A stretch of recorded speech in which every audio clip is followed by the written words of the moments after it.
नमस्कार।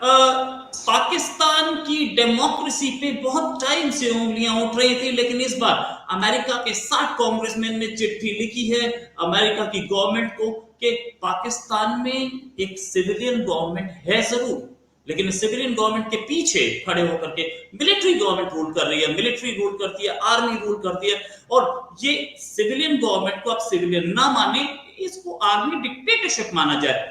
इस ऐसे आरोप पहले भी लगे हैं, पाकिस्तान का कोई ऑफिशियल रिस्पॉन्स अभी तक नहीं है, लेकिन हम इस पर बात करेंगे डॉक्टर हसन जफर से, जो कि एक सीनियर जर्नलिस्ट है, साथ में प्रोफेसर भी है, बच्चों को पढ़ाते भी हैं।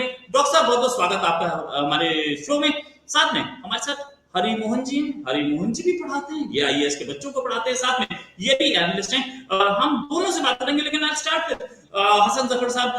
जफर साहब, ये जो कांग्रेसमैन ने लिखा है, ये दूसरी बार लिखा है, इससे पहले भी लिख चुके हैं वो, और कई बार बोला जाता है या ये जो पीछे से आर्मी रूल कर रही है, कितना सच है ये? और दूसरा, अमेरिकन ऐसा लिख क्यों? इस बारे में दो चीजें कही जा रही हैं। एक तो गवर्नमेंट की जो पार्टी है मुस्लिम लीग नून के साथ जो कोalition है पीपल्स पार्टी की, उनका एक रिस्पांस ये है कि पीटीआई वाले लॉबी करते हैं, वहाँ पे पैसा लगाते हैं अमेरिका में, और इस तरह से कांग्रेसमैन जो है उनके साथ जो उनके लॉबिस्ट जो उन्हें बताते हैं वो आगे जाके वैसा कर देते हैं, एक खत लिख देते हैं या कोई बयान दे देते हैं कि पाकिस्तान में ऐसा नहीं होना चाहिए। और उनका एक ये नैरेटिव है कि पीटीआई पाकिस्तान को पोर्ट्रे कर रही है एक ऐसे मुल्क के तौर पे जहाँ पे डिक्टेटरशिप है, जहाँ पे ट्रू डेमोक्रेसी नहीं है, और उनके मुताबिक PTI is doing this because they are out of power. तो वो पाकिस्तान को इन देयर ओपिनियन मलाइन करते हैं दूसरे देशों में जाके, दूसरे मुल्कों में जाके।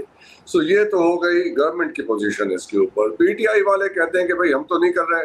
अब ये उनकी ऑब्जर्वेशन है, उनके अपने यहाँ पे ऑब्जर्वर्स हैं जिन्होंने जो 8 फरवरी को इलेक्शंस हुए थे इसी साल के, उन्होंने ऑब्जर्व किया और उसके ऊपर आके उनका अपना ओपिनियन बिल्ड हुआ कि ये फेयर इलेक्शंस नहीं थे, उसमें पीटीआई के हमारे उन्होंने इलेक्शन सिंबल भी ले लिया हमसे, और हमारे ये कैंपेन नहीं करने दी, और उसके बाद जो पकड़ धकड़ हुई और whatever happened after the 9th of May जो हंगामे हुए थे जिसमें मिलिट्री इंस्टॉलेशंस पे अटैक्स हुए थे, it's all well known all over the world.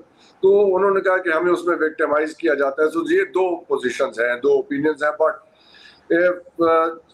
सवाल ये अगर आप पूछना चाहते हैं कि क्या ये बात मैटर करती है, तो उस पे मेरे यहाँ पे फॉरेन ऑफिस के रिटायर्ड लोगों से, हमारे जो डिप्लोमेट्स हैं, उनसे बहुत बात हुई थी इस बारे में पिछली दफा जब ऐसा कहा गया था, खत लिखा गया था, because this is the second time अभी आपने बताया।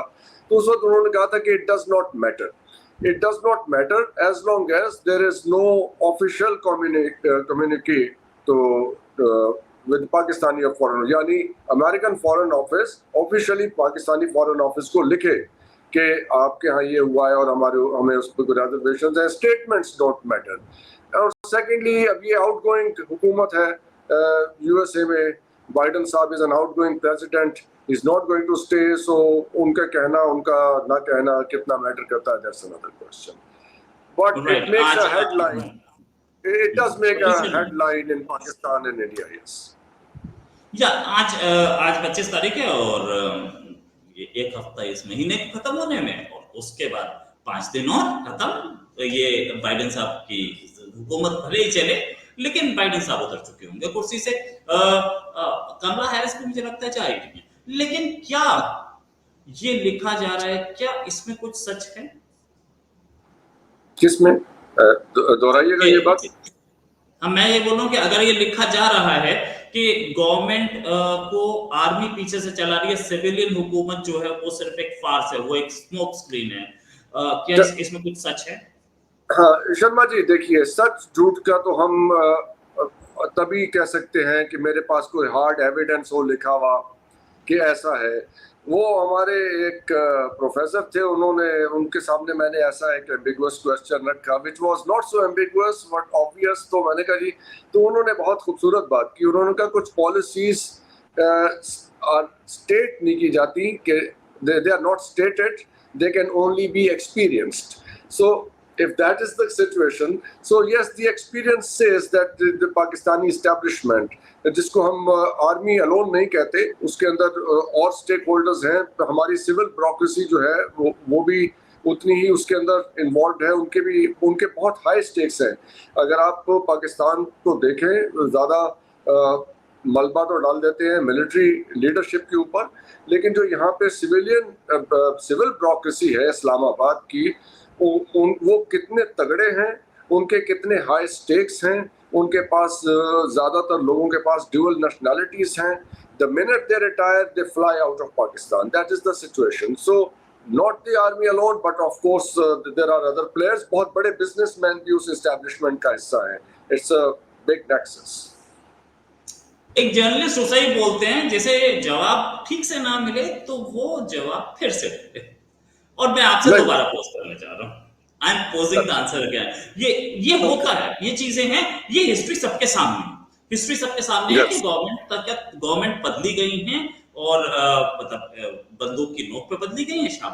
नवाज शरीफ साहब बदले गए थे, या बोलिए कि भुट्टो साहब बदले गए थे, या बोलिए कि और दूसरे लोग बदले गए थे, नो डाउट। तो उस समय इंटरफेरेंस था, लेकिन ये जो टॉपिक है, ये जो लेटर है, ये क्लेम करता है कि day to day affairs army चला रही है और सिविलियन गवर्नमेंट जो है वो सिर्फ पपेट है। क्या हर फाइल में पाकिस्तानी आर्मी घुसी हुई? ये देखिए, ये बात हो रही है, पाकिस्तानी मीडिया में भी हो रही है, and people are talking about it. मुझे आपने जो कहा कि वो मैं उसको एक फ्रेम करने के लिए, इसलिए कि देखिए, मैं अपना प्रोग्राम भी करता हूँ, उसमें हमारे यहाँ आज भी हमारे प्रोग्राम में बहुत ओपन ओपिनियन थे, लोगों ने मिलिट्री लीडरशिप का नाम लेके बातें की, लेकिन मैं खुद को ऑनेस्टली मैं इसलिए इस बात को, I would not allow myself to state anything unless I have मेरे पास कोई ऐसा सबूत हो। But yes, we are experiencing something जिसमें गवर्नमेंट जो है, हमें नजर आता है कि they are not very effective. और जिस तरह ये इन्होंने 26th अमेंडमेंट पास की है, उसके अंदर बहुत से सवाल खड़े हुए हैं। पार्लियामेंट में आके पार्लियामेंटेरियंस ने अपर हाउस लोअर हाउस दोनों में ये क्लेम किया है कि yes, we were hand twisted. Now who is hand twisting them? They don't name it. So the nameless forces can always be attributed anywhere. Right. Now, going to yeah, please continue, sir. Please continue. Yeah, please go ahead. अच्छा, ठीक है। आपका answer पूरा हुआ तो आई go to Harimohan जी। पाकिस्तान की government सीधे रावलपिंडी से चल रही है, ऐसा आरोप लगा है इस चिट्ठी में। कितना आप मानते हैं, क्या सिविलियन गवर्नमेंट सिर्फ दिखाने के लिए बैठा रखी है? सबसे पहले तो सर मैं ये कहना चाहूँगा रोहित जी कि डॉक्टर हसन जफर ने जिस तरीके से जवाब दिया, लिटरली आई विल अप्रिशिएट कि उन्होंने जो सवाल देने के लिए जो दिया, जवाब देने के लिए जो कोशिश की भी, उसमें बस इशारा कर दिया कि हाँ मुझे एक्सपीरियंस होता है, लेकिन एविडेंस नहीं है इसलिए हम कुछ कह नहीं सकते। वहाँ बैठकर सर का एक्सपीरियंस जो बोल रहा है उसमें मैं इस चीज़ को अप्रिशिएट करूँगा कि हाँ उन्होंने कह भी दिया, जो समझेगा वो वही समझेगा जो रोहित जी आप सुनना चाहते हैं। बस ये है कि सर के ऊपर वो ब्लेम नहीं आएगा, और मैं इस मामले में बहुत तारीफ करूँगा, सीनियर हैं हमसे, सल्यूट है, और बहुत कम ऐसे मिले हैं मुझे पाकिस्तान में जो इस तरीके से सच बोलने की भी कला जानते हैं, एक बड़ा टैलेंट है। मैं अब इस चीज में आ रहा हूँ। रोहित जी आपने काफी कुछ निकालने की कोशिश करी, लेकिन जो था वो निकल रहा था, लेकिन स्पष्ट शब्दों में नहीं निकल पाया, ये एक गलत बात है। मैं जफर साहब से एक बात पूछना चाहूंगा, अगर ऐसा ही रेजोल्यूशन, ऐसे ही 60 MP मेंबर ऑफ पार्लियामेंटेरियंस या सीनेट मेंबर्स अमेरिका में होते और वो एक रेजोल्यूशन लेकर आते कश्मीर के मामले में, तो क्या आप यही जवाब देते या इसी पैटर्न पर जवाब देते, या दावे के साथ कहते ना जी वो बिल्कुल सच बोल रहे हैं? हाँ, ये it's a very interesting thing, इसलिए कि देखिए, इस पे पहले पाकिस्तानी गवर्नमेंट ने ये कहा था, जब पहली दफ़ा इन्होंने ऐसा किया था अमेरिका में, कि ये पाकिस्तान के इंटरनल मैटर है और इसमें they have no right to say. मेरा ख्याल है कि अगर ऐसा कोई रेजोल्यूशन आता तो उसे पाकिस्तान में बहुत सेलिब्रेट किया जाता, और इंडियन गवर्नमेंट उसे कंडेम करती as an act of interfering in their affair, internal affairs. नहीं, मेरा सर आपका सवाल था, मेरा आपसे सवाल था कि आपका ओपिनियन क्या होता, गवर्नमेंट क्या सेलिब्रेट करती वो तो मैं जानता हूं, क्योंकि मैं उसी हिसाब से आपके इस जवाब को एनालाइज करना चाहूंगा। अच्छा, यानी मेरा पर्सनल रिस्पांस क्या होता उसके ऊपर? पर्सनल रिस्पांस, जैसे अभी आपने रिस्पांस किया कि यस एक्सपीरियंस ऐसा कुछ है, लेकिन ऐसे एविडेंसेस नहीं है। तो कश्मीर के मामले में तो एक्सपीरियंस नहीं होता और एविडेंस भी नहीं थे। Let me be very candid with you on this. मेरा इसके ऊपर रिस्पांस ये होता, मैं इसको जैसे देखता और मैं जैसे आपके सामने इसी प्रोग्राम में आपके साथ यही आपको रिस्पांस देता कि now I would look at it कि आप इंडिया और अमेरिका स्ट्रेटेजिक पार्टनर्स हैं इंडो पैसिफिक रीजन के। In that situation what compelled the American lawmakers कि वो इस सिचुएशन में, जियोपॉलिटिकल सिचुएशन में ऐसी बात करें? मैं उसको इस तरह से देखता, आई would not be very excited कि इससे पाकिस्तान कश्मीर ले लेगा। That is very unlikely. अगर ये अमेरिकन पार्लियामेंट में ऐसे हो जाए तो it will not change the status between India and Pakistan, और एज फॉर दैट मैटर जो प्रॉब्लम है मैं उसको डिफरेंट एंगल से देखता कि अमेरिकन लॉ मेकर्स इंडिया की आर्म ट्विस्टिंग करने पे क्यों लगे हुए हैं इस वक्त। That would be my thinking exactly. तो अब मेरा क्वेश्चन भी सर यही आता है आप ही के सवाल पर कि सर आज के दिन अमेरिकन लॉ मेकर्स आपकी आर्म ट्विस्टिंग करने पर क्यों लगे हुए हैं? क्या आपको लगता है कि आप ही की गवर्नमेंट जिस तरीके से कह रही है कि, या जो लोग, आप ही के जवाब था कि पीटीआई वाले जो हैं वो उनको इन्फ्लुएंस कर रहे हैं, पैसे दे रहे हैं, सब चीजें, और क्योंकि वो पैसे दे रहे हैं, इन्फ्लुएंस कर रहे हैं, और पीटीआई वालों की वजह से मैं तो शुक्र मना रहा था कि इंडिया का नाम इसमें नहीं आया, लेकिन मेरे को एक मतलब कंपैरेटिव स्टडी करने की कोशिश कर रहा था कि अगर यही चीज अगर इंडिया भी कहे कि सेलिब्रेट करते हैं कुछ भी, तो कोई ना कोई तो इन्फ्लुएंस कर रहा होगा, या वेस्टेड इंटरेस्ट होंगे अमेरिका के जो कि इस तरीके से। तो मैं इसी चीज पर कर रहा एक्चुअली सर, मेरा अपना ओपिनियन जो है, मैं भी पाकिस्तान के ऊपर ऐसा नहीं मानता कि मतलब जो फील हो रहा है कुछ भी, क्योंकि मेरे ऊपर वो कंपल्शन नहीं है। आप ही के शब्दों को मैं अपने तरीके से अगर कहूंगा तो जो रिकॉर्ड बताता है, मैं उसे एक्सपीरियंस नहीं कहूंगा, मैं उसे रिकॉर्ड कहूंगा कि अल्टीमेटली किसी भी कंट्री के अंदर एक लंबा चौड़ा जो रिकॉर्ड है, जिसमें हम 1950s मतलब 1950s से हम अगर मानना शुरू करें, इस्कंदर हयात खान वाला जो पूरा मामला है, उसके बाद हमें वहां पर पूरे तरीके से आर्मी का डोमिनेंस 1950 के बाद से प्रॉक्सी फॉर्म में नजर आना शुरू हो जाता है।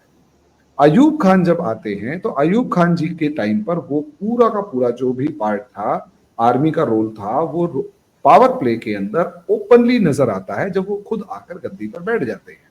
उसके बाद याहिया खान आते हैं कुछ टाइम के लिए, जुल्फिकार अली भुट्टो, और उसके बाद पता लगा कि आर्मी जो है, अच्छा जब तक मुझे ऐसा लगता है कि याहिया खान के टाइम तक तो आर्मी फिर भी एक इंडिपेंडेंट ऑर्गेनाइजेशन की फॉर्म में थी जो पाकिस्तान को अपने कंट्रोल में रखे हुए थी। अभी भी कहीं ना कहीं चैलेंज पॉलिटिकल पार्टीज की तरफ से आ रहा था, लेकिन 1979 के बाद अगर हम देखें 1989 तक जो जियाउल हक थे, जियाउल हक के टाइम का अगर हम मेनली पार्ट देखते हैं तो आर्मी का एक कोलैबोरेशन हुआ, किसके साथ? अमेरिका के साथ। अमेरिका उसे साइलेंट रिकॉग्निशन देता था कि ठीक है आप उस पावर को हैंडल कीजिए और हम उसको, आप पावर को हैंडल कीजिए और हम साइलेंट रिकॉग्निशन देंगे, जहां जहां आप फंसेंगे हम चुप रहेंगे। वो जो एसोसिएशन है वो अमेरिका और पाकिस्तान का, वो पाक आर्मी का, वो आज भी है। लेकिन प्रॉब्लम पाकिस्तानी आर्मी के साथ ये है कि आर्मी अपनी ड्रेस और बूट्स के साथ, आर्म्स एंड एम्यूनिशन के साथ कॉमन मासेस को हैंडल नहीं कर सकती, एटलीस्ट आज के दौर में।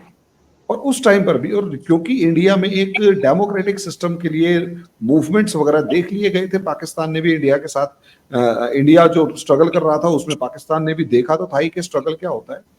तो some elements of democracy Pakistan में मौजूद हैं, और इसी वजह से पाकिस्तानी आर्मी ने सबसे मेन काम ये किया है कि अल्टीमेटली वहां पर पहले क्या होता था, नेता versus, Zulfikar Ali Bhutto was the last one जिसमें लीडर वर्सेस आर्मी था। आज के दिन अगर हम देखते हैं तो आर्मी के पास एजेंट्स हैं in the form of leaders. Nawaz Sharif was the first agent जो कि क्रिएट किया गया, जो कि मेरे को पाकिस्तान के लोगों से या पाकिस्तान के जो भी जर्नलिस्ट हैं उनसे बातचीत करके पता लगता है कि ये जी वो उनके पिताजी किसी अमेरिकन ऑफिसर के पास गए कि जी मेरा सबसे बड़ा लड़का है, थोड़ा शरीफ है, इतना ज्यादा बिजनेस नहीं कर सकता, तो इसे उठाकर आप पॉलिटिकल पार्टीज में जाइए। अब रूमर से क्या है, मुझे बहुतों ने बताया कि ऐसा हुआ है। अब मैं उस चीज के बारे में नहीं जानता।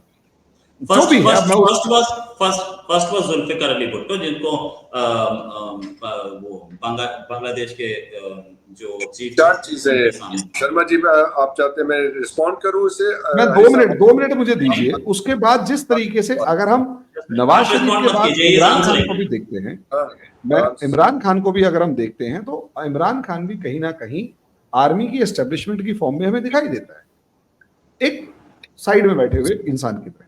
आप ज्यादा सीनियर है, मुझे बता सकते हैं कि हाँ जो भी इसमें आपके हिसाब से सही या गलत है उसको आप बता दीजिएगा। लेकिन मुझे जहां तक समझ में आता है कि आर्मी को गवर्नमेंट मतलब ग्राउंड पर रूल स्टैब्लिश करने या रूल चलाए रखने के लिए कोई ना कोई पॉलिटिकल पर्सनैलिटी जो ऐसा लगे कि उनके बीच का है और उसने वर्दी नहीं पहनी और बूट्स नहीं पहने हुए, वो चाहिए। तो आज के दिन पाकिस्तान में एक सिस्टम ऐसा डेवलप हो चुका है जिसमें आर्मी रूल तो कर रही है लेकिन पॉलिटिकल एजेंट्स के थ्रू। और यही रीजन है नवाज शरीफ को आर्मी खड़ी होकर, मतलब नवाज शरीफ को बुलाया गया जो भी है, अपने दम पे कहां कुछ खड़ा हो पाया, सरकार तक नहीं बन पाई। जी सर। राइट, एक चीज यहाँ पे कुछ चीजें मैं आपको करेक्ट करना चाहूंगा।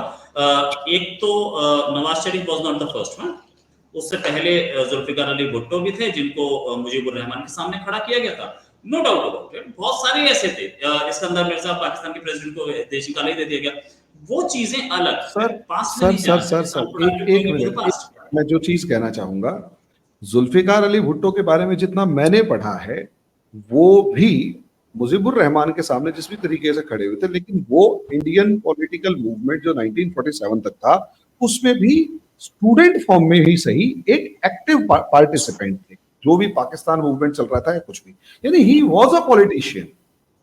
लेकिन उनके बाद जो भी आए हैं वो पॉलिटिकल बैकग्राउंड से बिल्कुल भी नहीं है, क्योंकि जुल्फिकार अली भुट्टो के जो पिताजी थे शाहनवाज भुट्टो, वो जूनागढ़ के भी रियासत के दीवान थे और उसके बाद उन्हें वहां पर जो कलात जो थी वहां पर भी भेजा गया था और जिन्ना जी को उन्होंने बहुत कोऑपरेट किया था इस मामले में। तो जिस तरीके से वो पॉलिटिकल बैकग्राउंड आए थे वो जीरो से स्टार्ट होने वाले नहीं, मतलब वो पैराशूट फॉर्म में नहीं। उनसे एग्री डिसएग्री कर सकते हैं। जी सर। इमरान खान कौन सा पैराशूट? जी सर, 20 साल से वो धक्के खा रहा है। Anyways continue. मेरे लिए इस वक्त सवाल क्या है, ये आपके लिए सवाल ये है कि क्या सारे जितने भी पॉलिटिशियंस आपको दिख रहे हैं पॉलिटिकल सिनेरियो में, थोड़ा लंबा बोलने से ना आंसर डाइल्यूट हो जाता है और क्वेश्चन डाइल्यूट हो जाता है, कुछ समझ नहीं आता। इस समय जितने भी आपको बड़े लोग दिख रहे हैं पॉलिटिकल सिनेरियो में, क्या वो सारे आर्मी के पैराशूट कैंडिडेट्स हैं या इंडिजिनस ब्रीड भी है जो मास रखती है, अपना मास ब्रीड रखती है? Right, okay, let me try to come up with reasonable and acceptable answer. जो बात हरिमोहन साहब ने अभी ये सारी बात की पाकिस्तान की हिस्ट्री की, और स्पेशली मुशर्रफ साहब के बाद से, मुशर्रफ साहब का ख़त्म हुआ रेन 2008 में, 2008 में इट एंडेड। नाउ 2008 के बाद से अब तक कितने साल, 16 साल हो गए। Many things have changed.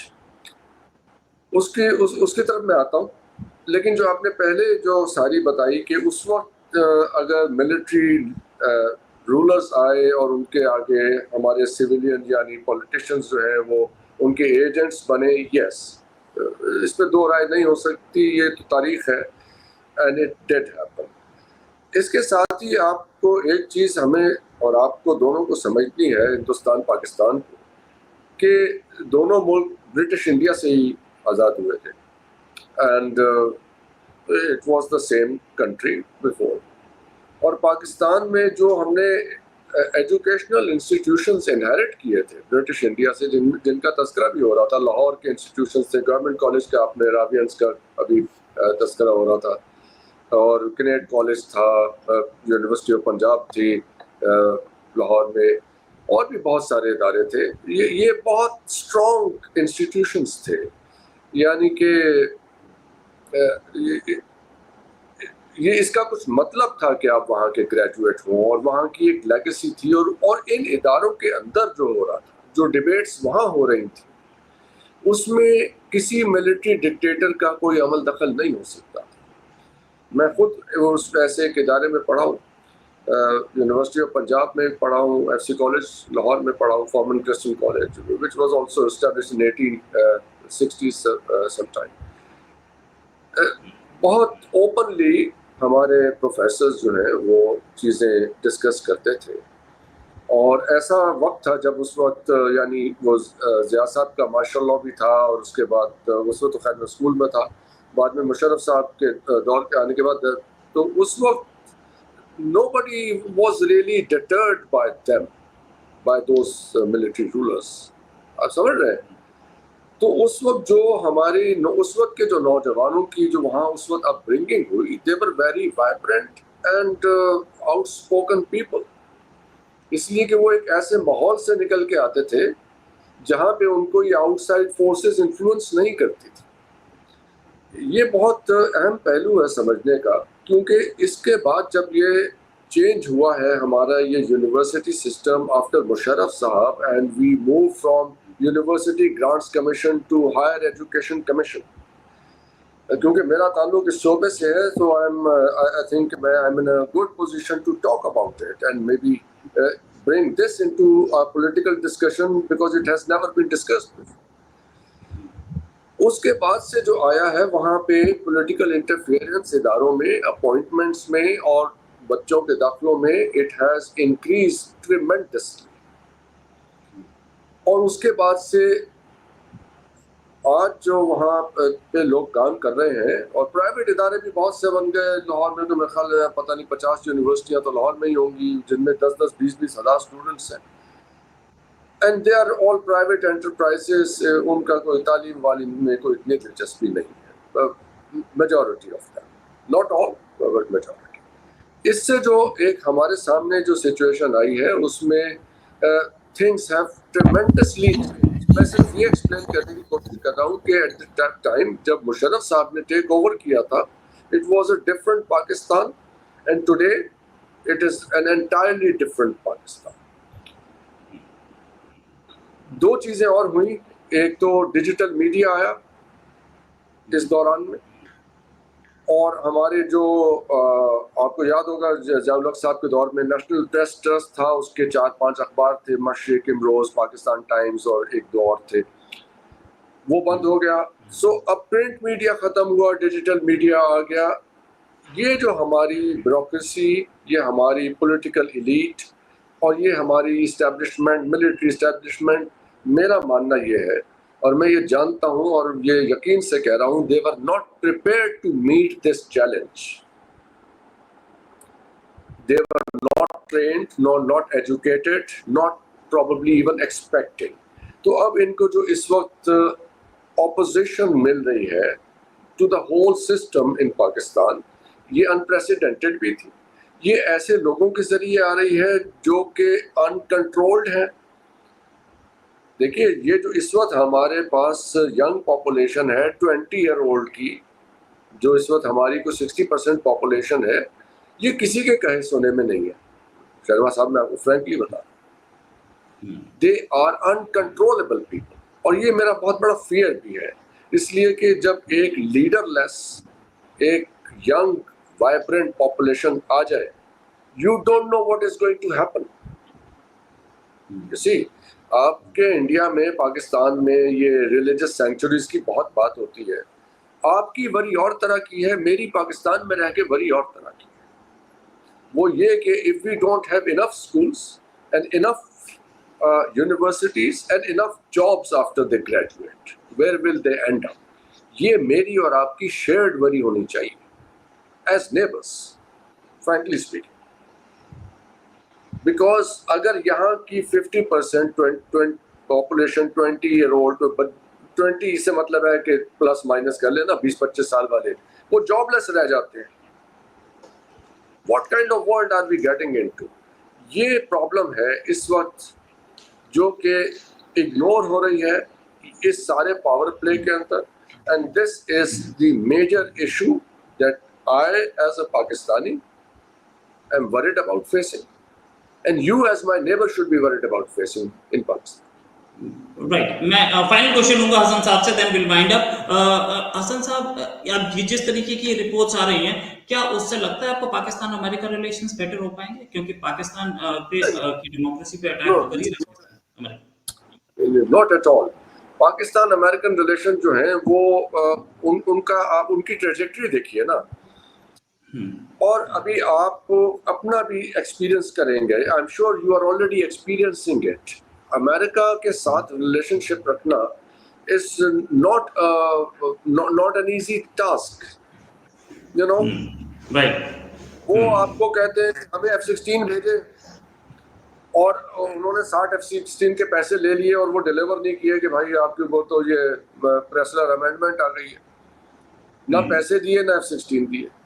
आपसे जनरल इलेक्ट्रिक के वो इंजन भिजवाने थे आपको MiG-21 के, और उनका जी हमारे आपके मामला सही नहीं चल रहे, हम आपको नहीं भेजे। So that is how they operate, fluctuate करते हैं।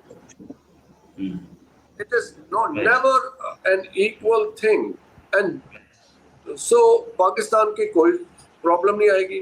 ये आते रहते हैं, इन्होंने प्रेसलर अमेंडमेंट लगाई, फिर ब्राउन अमेंडमेंट आ गई, फिर इन्होंने ये किया, फिर उन्होंने वो जब न्यूक्लियर एक्सप्लोजन्स हुए फिर मुसीबत पड़ गई, फिर 9/11 में के बाद ठीक हो गया, फिर उसके बाद इंडिया बीच में आ गया 2006 के अंदर, वो सिविलियन मायदा हो गया। आपके कुछ आए थे प्रोफेसर उस जमाने में लाहौर, 2006 की बात है, तो यही बातें हो रही थी उन दिनों। वो ये क्या सिविल न्यूक्लियर डील की इंडिया, मैंने कहा यार ये कोई खुश होने वाली बात नहीं है, मुसीबत में पड़ जाओगे एक दिन। I mean hanging out with them is not something to celebrate really. हमें आपस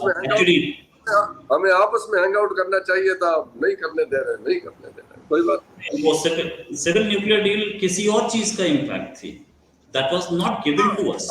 वो हमारी वो थैंक यू फॉर रिमाइंडिंग। वो जो 3-4 चीजें मैं आपको बताना चाह रहा था ना, एक तो ये नहीं, एक तो डिजिटल वो नहीं आई थी, दूसरी जो चीज इस वक्त पाकिस्तानी स्टेट नहीं अडेप्ट कर पा रही, और वो ये है कि हम ये कहीं पाकिस्तान की पॉलिसी में इंटरनल एक्सटर्नल नजर नहीं आ रहा कि we have moved on from the unipolar to multipolar world now, which India has very well adapted. हम जयशंकर साहब को बहुत क्रिटिसाइज करते हैं, but I think he has played a very important role in at least announcing it to the world just we are out of it, और हमें ये dictate नहीं कर पाएंगे या नहीं कर सकते, या वो कर सकते हैं या नहीं कर सकते, that remains an entirely different question, but yes he is successful in at least telling his own people just we are not there। हमारे यहाँ मेरे ख्याल है कि वो शिफ्ट हमारी फॉरेन पॉलिसी में या स्टेट पॉलिसी में अभी नहीं आई है। So in that sense, if we are still continuing to live in that era of unipolar world, yes, ये 62 लोगों का कहना जो है, in that context it might affect। हमारे जयशंकर साहब तो हर जगह, देखिए अगर पाकिस्तान की फॉरेन पॉलिसी अभी भी यूएस सेंट्रिक है, then it has an impact on Pakistan what they have to say। लेकिन ये जाहिर है अपने एंड पे कैलकुलेशंस करेंगे, क्योंकि हमारी पॉलिसी अभी वो यूनिपोलर वर्ल्ड वाली जो 8 से 10 साल की पहले की सिचुएशन थी और जहाँ से शिफ्ट हो गई है। 2014 मेरा बेंचमार्क है उसमें, जब रशिया ने क्राइमिया को एनेक्स किया, and that was probably the announcement कि yes you are not alone here, हम भी यहाँ पे मौजूद हैं। अगर हम उसे बेंचमार्क देखें 2013-14, तो वो यूनिपोलर वर्ल्ड के एंड का बेंचमार्क कह सकते हैं जब एनेक्सेशन ऑफ क्राइमिया हुई है। इससे पहले भी अगर आप देखें तो जॉर्जिया एक कंट्री है, उसको तोड़ के साउथ ओसेटिया कंट्री बनाया, वो तो चल रहा था ना, लेकिन आई थिंक कि जो लाउड एंड क्लियर अनाउंसमेंट थी toward the end of the unipolar world or American hegemony, at least in the Eastern Europe or elsewhere, वो 2014 का benchmark I think is quite convincing. बिल्कुल सही सर, ये बात भी बिल्कुल सही आपने बोली। अच्छा, हमारे फॉरेन मिनिस्टर तो ऑफ कोर्स हर फोरम पे बोल रहे हैं कि यूरोप की प्रॉब्लम पूरी वर्ल्ड की प्रॉब्लम है और पूरी वर्ल्ड की प्रॉब्लम यूरोप की प्रॉब्लम नहीं है, तो ये मैं मानने के लिए तैयार हूं। जो फोरम मिलता है, और उन्होंने करके भी दिखाया। मतलब जितना प्रेशर था कि आप रशिया से तेल मत खरीदिए, आज आलम यह है कि रशिया से तेल हम खरीद रहे हैं और हमसे तेल अमेरिका खरीद रहा है। वो एक यू टर्न दे दिया। हम तो इंडिया को फुल मार्क्स देते हैं, वेल प्लेड, लेकिन आगे जैसे अब चीजें प्ले आउट होने जा रही हैं उसमें जरा हमें कॉम्प्लिकेशन नजर आती है। और पाकिस्तानी पॉलिसी मेकर्स अगर ये इनवर्डली इतना एंगेज होने की बजाय जरा बाहर की तरफ नजरें डालें तो आई थिंक ये एक अच्छा टाइम है अपने आप को रिपोजिशन करने का। ये टाइम निकल गया अगले साल 2 साल का तो यहाँ पे बड़ी सीरियस प्रॉब्लम आएगी in adjusting to the new order. मैं हरिमोहन जी से पूछूंगा, इन्होंने हसन साहब ने बहुत बड़ी चीज बोली, न्यू ऑर्डर। पाकिस्तान एडजस्ट कर रहा है, इंडिया एडजस्ट कर रहा है, वर्ल्ड एडजस्ट कर रहा है, अमेरिका नहीं कर रहा है। आपको कुछ दिखता है अगले 3 साल में, 4 साल में इस साउथ एशियन सब कॉन्टिनेंट में या एशिया एज अ होल में? मेरा ये हरी साहब I would like to please sorry, मैं सर आप बोल लीजिए, मैं थोड़ा देर में बोलूंगा। मैं आपको सुनना चाहता हूं, आप प्लीज गो अहेड। देखिए सर, न्यू वर्ल्ड ऑर्डर एक रियलिटी हमेशा से रही है, चाहे हम उसे हिस्ट्री के पन्ने में उठाकर देखें, अमेरिकन रेवोल्यूशन से लेकर आज तक हर 15, 20, 50 साल के बाद आपको एक नया कंसिस्टेंट चर्निंग मिलेगी। और उस कंसिस्टेंट चर्निंग के अंदर जो सुपर पावर होता है, जो सबसे बड़ी पावर होता है, वो अपनी पोजीशन को बनाए रखना चाहता है, और जो नई न्यू इमर्जिंग पावर्स होती हैं वो उसको रिप्लेस करके अपनी पोजीशन वहां पर खुद को वहां एस्टैब्लिश करना चाहती है। ये वर्ल्ड ऑर्डर हमेशा से चलता रहा है। अब यहां पर किस कंट्री की एथिकल, मॉरल, सिविलाइजेशनल और सब चीजों की इंस्टीट्यूशनल जो कैपेसिटी है, इकोनॉमी से लेकर मिलिट्री से लेकर हर चीज, जिसकी जितनी ज्यादा डीप रूट्स होंगी वो उस लड़ाई को उतने लंबे टाइम तक लड़ पाएगा, और जिसकी रूट्स कमजोर होंगी वो उतनी जल्दी उखड़ जाएगा। और बहुत से ऐसे होंगे जिन्हें मसल दिया जाता है। ये वर्ल्ड ऑर्डर का नेचर है। हमने बहुत सारे, जैसे यूएसएसआर का डाउनफॉल हुआ, तो यूएसएसआर का फॉल इसलिए हुआ क्योंकि उसकी जो रूट्स थी, खासकर इकोनॉमिक रूट्स और आइडियोलॉजिकल रूट्स, वो दोनों कमजोर थी। आइडियोलॉजिकली देखेंगे, डाउनफॉल ऑफ यूएसएसआर के बाद पूरे का पूरा कम्युनिस्ट वर्ल्ड जो उखड़ गया, उसके बाद आप देखेंगे वो स्ट्रगल करता हुआ नजर आया, वो कहीं भी जम के लड़ता हुआ नजर नहीं आया। सिर्फ चाइना को छोड़ के, जिसने अपनी इकोनॉमी को कंट्रोल, मतलब इकोनॉमी के अंदर रिफॉर्म्स किए, पॉलिटिकल सिस्टम में रिफॉर्म नहीं किए, यानी वो एक हाइब्रिड फॉर्म में आया। अब दूसरा अगर हम देखते हैं तो हमारे को नजर आएगा बहुत सारे, मतलब 1991 के बाद बहुत सारे कलर रेवोल्यूशन, चाहे आप कजाकिस्तान में देखें, अरब स्प्रिंग तक के, कजाक मतलब सूडान, वो इथियोपिया के अंदर देख लें, यूगोस्लाविया में देख लें, और पूरा अरब स्प्रिंग देख लें, उसके बाद कजाकिस्तान में, जॉर्जिया में, आर्मेनिया में, आर्मेनिया में, जहां जहां आप देखोगे कलर रेवोल्यूशन जबरदस्त लेवल पर है। वो कलर रेवोल्यूशंस असलियत में उन कंट्रीज के अंदर सक्सेसफुल हुए। बांग्लादेश इसका बेस्ट एग्जांपल है, जहां पर सिस्टम, इंस्टीट्यूशन, इन सब की रूट्स कमजोर थी। यहां इंडिया के अंदर ऐसा नहीं है कि इन्होंने, अमेरिका कोई कोशिश नहीं कर रहा है। मेरे को तो ऐसा लगता है मोदी को तो मारने की कोशिश इशरत जहान और मोहम्मद शहाबुद्दीन तक से शुरू हो चुकी थी, 2008 से शुरू हो चुकी थी।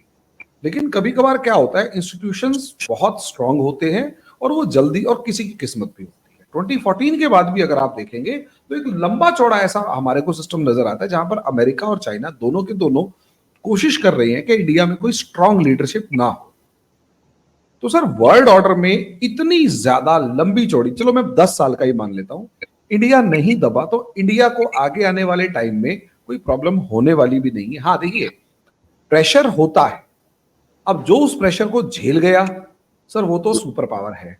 जो प्रेशर नहीं झेल पाया और बिखर गया, हमारे यहाँ कहते हैं या तो आप शंकर बनेंगे या कंकर बनेंगे। सारा खेल प्रेशर को झेलने का है। या तो आप शिवलिंग की फॉर्म में बैठेंगे या फिर टूट के बिखर जाएंगे और सड़कों पर बिखरे हुए नजर आएंगे। यहां पर न्यू वर्ल्ड ऑर्डर में इंडिया की जो पोजीशन है, मुझे लगता है हमारे इंस्टीट्यूशनल, इकोनॉमिक, एथिकल, मॉरल और पॉलिटिकल जितने भी सोशल स्ट्रक्चर्स हैं वो काफी ज्यादा स्ट्रांग है, मजबूत है। वो ऊपर से दिखाई देता है लड़ रहे हैं, झगड़ रहे हैं, प्रॉब्लम में है, प्रेशर में है, कहीं कुछ नजर नहीं आता क्योंकि रूट्स इतनी स्ट्रांग है और उनको और ज्यादा मजबूत करने की कोशिश की जा रही है इस गवर्नमेंट के द्वारा। तो ठीक है। यस सर, ऐड करूं यहाँ पे। ये आप देखिए कि जो CIA तो बनी थी सेकेंड वर्ल्ड वॉर के बाद, और जो भी सिचुएशन उस वक्त कोल्ड वॉर का प्रोडक्ट थी नहीं, और वो उसी तरीके से ऑपरेट करते हैं दूसरे मुल्कों में रिजीम चेंज के लिए। आई एम नॉट सेइंग कि they have attempted any regime change, जैसे आपने मोदी साहब की बात की कि वो स्ट्रॉन्ग लीडरशिप को एलिमिनेट करना चाहते हैं फ्रॉम ऑल डेवलपिंग कंट्रीज और राइवल कंट्रीज और कंपेटिटिव नेशंस, जैसा भी आप कह लीजिए। बट आपने देखा कि व्हाट हैपेंड इन बांग्लादेश, आपने देखा व्हाट हैपेंड इन पाकिस्तान, ये आपके इमीडिएट नेबर्स। आपको याद दिलाऊं कि पाकिस्तान ने जब इंडिया ने नॉन अलाइंड मूवमेंट ज्वाइन की थी तो उस वक्त सीटो सेंटो साइन किए थे। अब एक अलायंस जो था वो ईस्ट में था और एक अलायंस जो था वो वेस्ट में था, और उस वक्त दो विंग्स थे पाकिस्तान के। मुझे ये लगता है कि whatever happened between India and Pakistan 71 में हुआ, 65 में हुआ, but I think कि उसके अंदर there was definitely some role of the other powers, इसलिए कि सेंटो को ज्वाइन कराना ईस्ट पाकिस्तान को, वो जब वो पाकिस्तान ने सीटो सेंटो साइन किए थे तो fate of East Pakistan was sealed, क्योंकि वेस्ट पाकिस्तान जहां इन्वॉल्व होने जा रहा था इन द लार्जर गेम, और हमने देखा कि वो हुआ, अफगानिस्तान में हुआ, तो उसको डिटैच करना था ताकि पाकिस्तान जो है वो इंडो पैसिफिक की पॉलिटिक्स उस सारी पावर टसल से आउट हो जाए। वो जो अब उसमें इंडिया ने क्या किया और कितने सोल्जर कैप्चर हुए, कितने शहीद हुए, कितने नहीं हुए, ये सेकेंडरी लेवल की, I don't like to even entertain this discussion, because ये तो खाम के यानी छोड़े ना, ये हिस्टोरियन पढ़ाते रहेंगे बैठ के ये क्लासों के अंदर ये बातें। अच्छा, फाइनली एक छोटा सा शॉर्ट में आंसर लेना चाहूंगा सर आपसे। ये जो जिस तरीके की सुपीरियरिटी कॉम्प्लेक्स में अमेरिका है और जो चिट्ठियां लिखी जा रही हैं, दिख तो नहीं रहा है कि बहुत अच्छा पर्सपेक्टिव वो लिख रहा है पाकिस्तान के लिए। एक फैक्ट जो मैं भी जानता हूँ, आप भी जानते हो, हरिमोहन जी भी जानते हैं, तो अमेरिका तो जानता ही होगा कि चाइना का क्लोजेस्ट दोस्त इस समय, पाकिस्तान का क्लोजेस्ट दोस्त इस समय चाइना है। तो ये किस सुपीरियरिटी कॉम्प्लेक्स में ये चिट्ठी लिखे जा रही है? आपको एक मजे का जवाब बताता हूँ। हरी साहब बताइए। सर आप बताइए फिर मैं बताऊंगा। शमशाद खान साहब पाकिस्तान के फॉरेन सेक्रेटरी थे, लाहौर में ही रहते हैं, उनसे हमारी बहुत मुलाकात भी, कभी बातचीत भी रहती है, मेहरबान आदमी है, वक्त दे देते हैं हमें। और उन्होंने कहा कि जब ये, क्योंकि बहुत बात होती थी कि पाकिस्तान अमेरिका के कैंप में कैसे चला गया, इन्होंने क्या किया, 51 की बात बता रहा हूँ जो आपको आज की बात एक्सप्लेन कर देगा जो आपका सवाल है। इन्होंने कोशिश करके, उस वक्त स्टालिन थे, तो वहां पे करा के इन्होंने वहां से एक अपने लिए दावतनामा मंगवाया लियाकत अली खान ने, मॉस्को से स्टेट विजिट का, और ये अमेरिका के आगे लहराया जाए। अच्छा, ओके, कि बताओ वहां चला जाऊं कि तुम भिजवा रहे हो। राइट, आपका जवाब मिल गया। राइट, हरिमोहन जी, या प्लीज कंटिन्यू, फाइनल खत्म कीजिए। बिल्कुल, मैं आपकी बात भी समझ पा रहा हूं। मैं सिर्फ इतना कहना चाहता था कि पाकिस्तान के मामले में मुझे जो चीजें अभी तक समझ में आ रही हैं, जो भी, कि सर प्रॉब्लम यहाँ पर एक आइडेंटिटी, मैं जो चीज कहना चाहता था वो ये कि प्रॉब्लम पाकिस्तान के साथ एक आइडेंटिटी की जरूर देखी जा रही है। सर इस चीज को मुझे करेक्ट कीजिएगा। जी पाकिस्तान, मुझे जितना मैं समझ पा रहा हूं, मुझे अब तक ये समझ में आया कि पाकिस्तान अपनी आइडेंटिटी आज तक ये बता रहा है कि हम इंडियन नहीं हैं। वो अलग हुआ तब भी वो ये कह रहा था कि हम इंडियन नहीं हैं, अभी भी वो ये कह रहा है हम इंडिया नहीं है, इंडियन नहीं है। और इस चीज ने इसे इतना बर्बाद कर दिया कि वो इंडिया की शैडो से बाहर नहीं निकल पा रहा, या इंडिया फियर कहिए, इंडिया शैडो कहिए, उससे बाहर नहीं निकल पा रहा अपनी आइडेंटिटी के अंदर। यस सर, इंडोफोबिया कह लीजिए, इंडोफोबिया कह सकते हैं। और वो फोबिया एक्चुअली बहुत सारा कुछ है और वो कंफ्यूजन क्रिएट कर रहा है। और आज जो अमेरिका कह रहा है या कुछ भी है और उसमें बाहर नहीं निकल पा रहा उसका। दूसरा मैं एक चीज और जोड़ना चाहूंगा, मुझे आज तक समझ में नहीं आई पाकिस्तान प्रो चाइना कैसे हो सकता है। फ्रेंकली मेरे कुछ छोटा सा एक डाउट है, मुझे अगर क्लियर कर दें तो क्या मुझे किसी ऐसे आर्मी ऑफिसर का या किसी बड़े ब्यूरोक्रेट का नाम बता सकते हैं जो कि पाकिस्तान से बड़ा सारा पैसा लिया हो जिसने, या करप्शन मनी वगैरह कमाया हो और वो चाइना जाके बस गया हो? कोई एक मुझे बता दीजिए। Good question. अच्छा देखिए, पाकिस्तान मैं अभी let me complete sir question को, थोड़ा लंबा हो गया, रोहित भैया डांट लेंगे। नहीं रोहित भैया आप मुझे डांट लेंगे। नहीं, आंसर शॉर्ट पूछेंगे ना तो सामने से, एक्चुअली आंसर एक सेंटेंस का होता है, क्वेश्चन 10 सेंटेंस का होता है, यहाँ थोड़ा उल्टा हो रहा था इसलिए मैंने बोला। हाँ, तो इसमें एक चीज मैं जोड़ना चाहूंगा सर, एक्चुअली क्या है ना, हम ऐसे क्या बताऊं, दूसरा मेरा उसमें कि सर हर ब्यूरोक्रेट को, हर आर्मी ऑफिसर को बुढ़ापा अपना यूरोप में या अमेरिका में बिताना है, जाके क्यों बसते? अच्छा ये चलिए, तो वो फेवर तो अमेरिका की करेंगे। एक एक करके आपकी बातें कि चाइना के पाकिस्तान करीब क्यों। आपने वो सुनी है कहावत, ये हुब्बे अली नहीं है, बुग़्ज़े मुआविया है। बहुत ज्यादा नहीं समझ पाया मैं।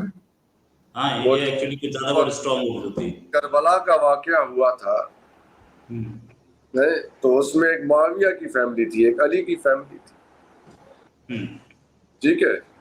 तो उन्होंने कहा कि ये अली की मोहब्बत में नहीं कर रहा हूँ, मुआविया के बुग़्ज़ में कर रहा हूँ, उसकी दुश्मनी में कर रहा हूँ। ये इसका मतलब ये है, हुब्बे अली नहीं है, बुग़्ज़े मुआविया है।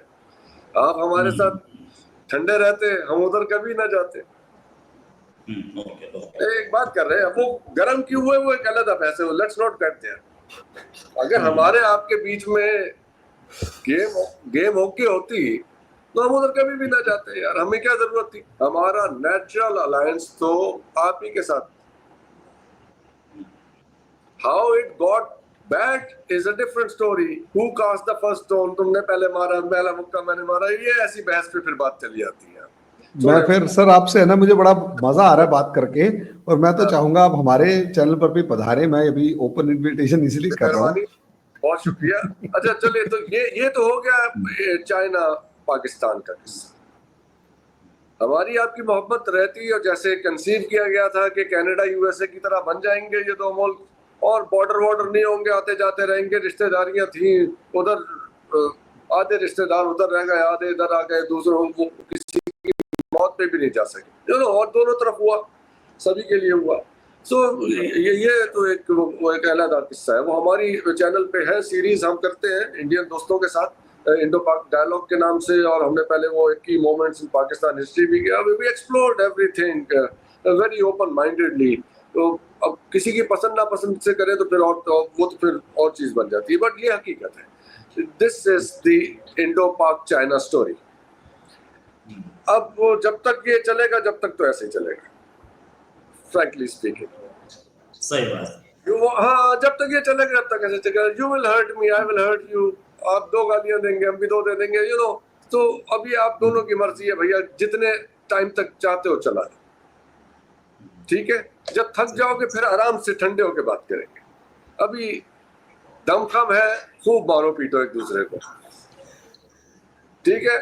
आप हाँ, तो अभी मैं ये बोल रहा था, आप हमारे जोश को कम ना समझे। 70 साल से कर रहे हैं, 75 हो गए।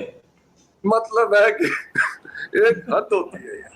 मतलब अभी नवाज शरीफ साहब का स्टेटमेंट है भाई, 70 साल हमने वेस्ट कर दिया, अभी 3 दिन पहले 4 दिन पहले का स्टेटमेंट है। अब मुहावरा तो जरा बिल्कुल वो अंग्रेजी का मुनासिब नहीं है कहना, लेकिन मतलब उसी का बनता है, barking up the wrong tree. Right. Nawaz Sharif is the wrong tree. Modi साहब को कोई बता दे जाके कि नवाज शरीफ साहब is immensely unpopular in this country. Talking to him or even being friendly with him will make you look bad in public eye. Don't do that. Okay. कोई भी Indian leader engage होता है, बरखा दत्त उनसे मिली। बरखा Dutt is hugely unpopular in Pakistan. Anybody who visits Jati Umrah by default becomes hugely unpopular in public eye in Pakistan. Don't do that. If you really mean it, don't go there again. नहीं तो नवाज शरीफ साहब से तो कोई बात भी नहीं कर रहा है। सर हसन सर, मैं आपसे एक बात पूछ रहा हूँ, तो क्या आप हमारे फॉरेन मिनिस्टर को अप्रिशिएट करेंगे? पाकिस्तान में उन्होंने हाथ मिलाने के अलावा कुछ नहीं किया। नहीं, उन्होंने अच्छा किया, फ्रैंकली उन्होंने अच्छा किया। He had no business here. जब आप घर से आने से पहले कह रहे हैं कि भाई मैं तो वहां किसी से मिलने नहीं जा रहा हूं, तो I would not even like to. मैंने उस दिन बहुत हार्श आर्टिकल लिखा उनके लिए, एंड मतलब मैंने सिर्फ यही नहीं लिखा कि आप काम खत्म करते फौरन दिल्ली चले जाइएगा। जब आप आने से पहले कह रहे हैं कि भाई मैं तुम्हारा पानी भी नहीं पीना चाहता, तो ओके फाइन। तो सर वो गलत कहाँ है? मुझे ऐसा लगा आप गुस्सा कर रहे हैं, लेकिन मुझे ऐसा लग रहा है असलियत में आप खुद ही तो कह रहे थे कि किससे मिलते।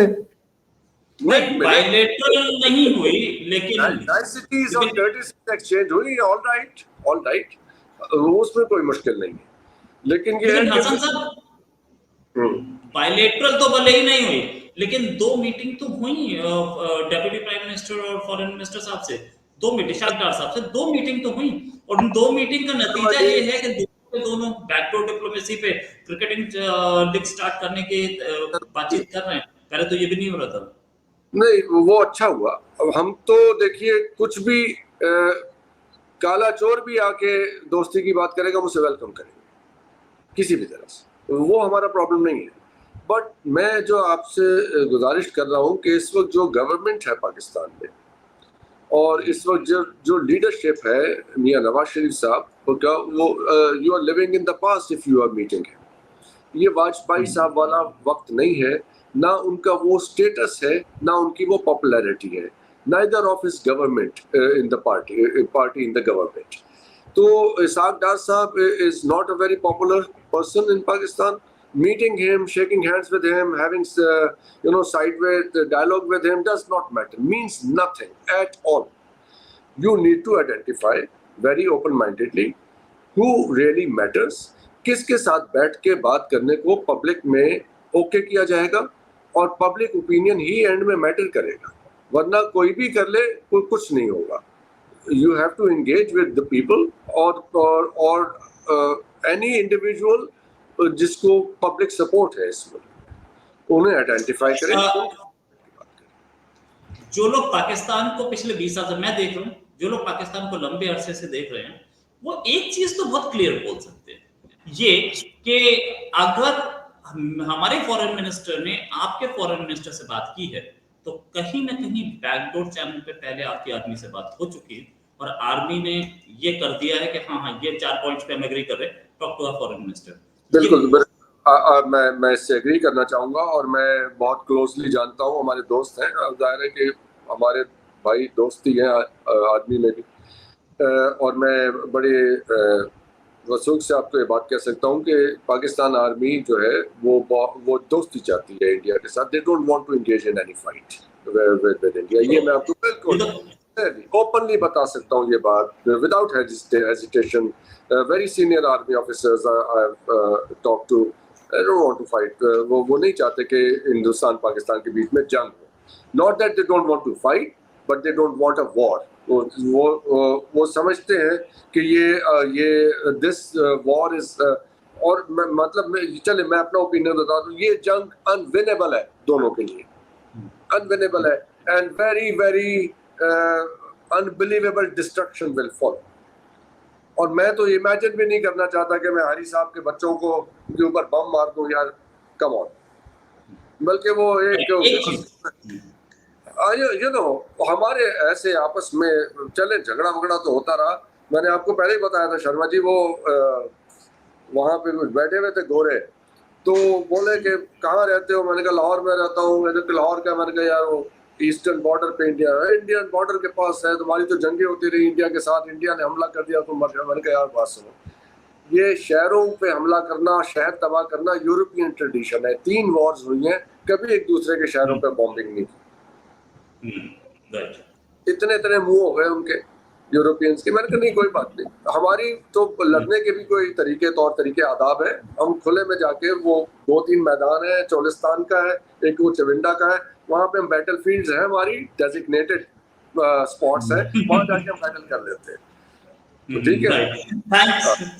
Thanks a lot, Hasan साहब, thanks a lot, Hari Mohan जी। It was a nice discussion। 15 minute चल रहा था, 50 मिनट चला, समझ लीजिए कितना इंटरेस्टिंग रहा होगा। थैंक्स अ लॉट, और उम्मीद है जल्दी एक डिस्कशन और करेंगे। अभी के लिए नमस्कार, धन्यवाद। बहुत